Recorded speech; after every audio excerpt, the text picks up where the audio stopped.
Jim. Mr. President. Oh my goodness. That feels good to say that. A little background.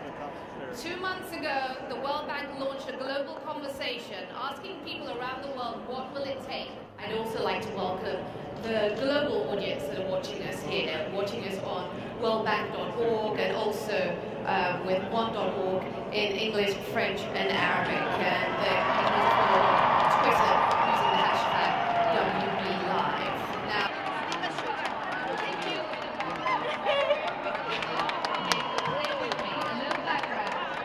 I want you to know, here today, the reason that they're so excited to be here is not necessarily because you're a rock star. It's because they have passion to end poverty.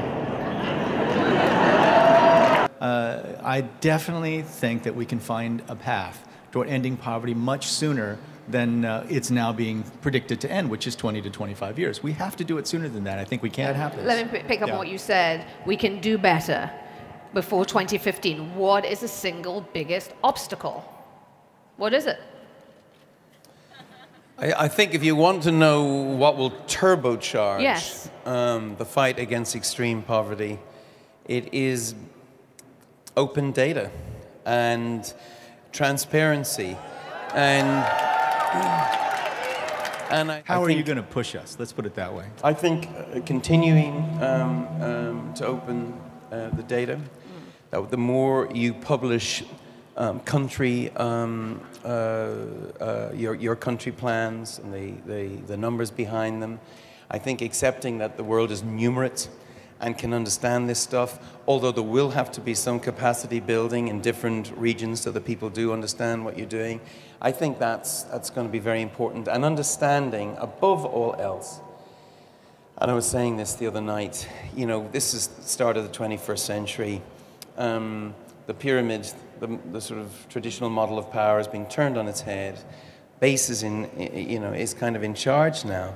So that base better be educated, and I think that's the key, is the understanding. We have to invest in the understanding so that the bank is not a top-down thing, but it's a bottom-up organization, and that all your people on the ground feed back to you what they need, and then you serve those people on the ground. I think the inverted pyramid applies to the World Bank also. Everybody here knows that the biggest killer of them all, bigger killer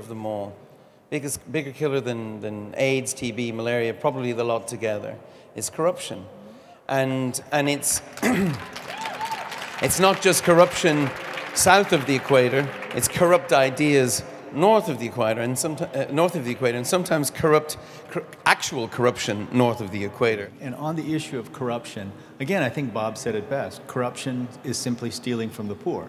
And so we've in every setting, we've now refused to give direct budget support to countries that don't publish their budgets. There's so much pain coming from the economic downturn and recession and this fiscal cliff, which is why I'm in town, because there's real jeopardy. You know, if this sequestration, should it happen, you know, it costs, I think it's 8.2%, it just lobs off the whole top of everything. So that's about 2 billion of the programs that we care. That's probably, you know, 275,000 kind of order of people whose programs will be cut, maybe 65,000 deaths. Think about that. Deaths.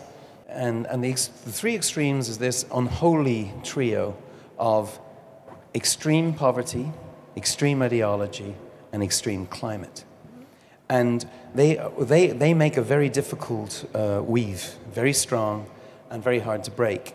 And we have to accept that climate change, or the climate crisis as some call it, it could undo a lot of the work we do in development. We've got to move quickly to try to find a way of, getting it in people's heads that that's the world at 2 or 4 degrees is going to look so different, and it's not 3 generations ahead. I have a 3-year-old son. When he's my age, he could be living in a completely different world, and right now, I don't see the roots of that movement yet taking shape. I never thought I would say this, and my father was alive. It would make him smile. I want to go work for the bank.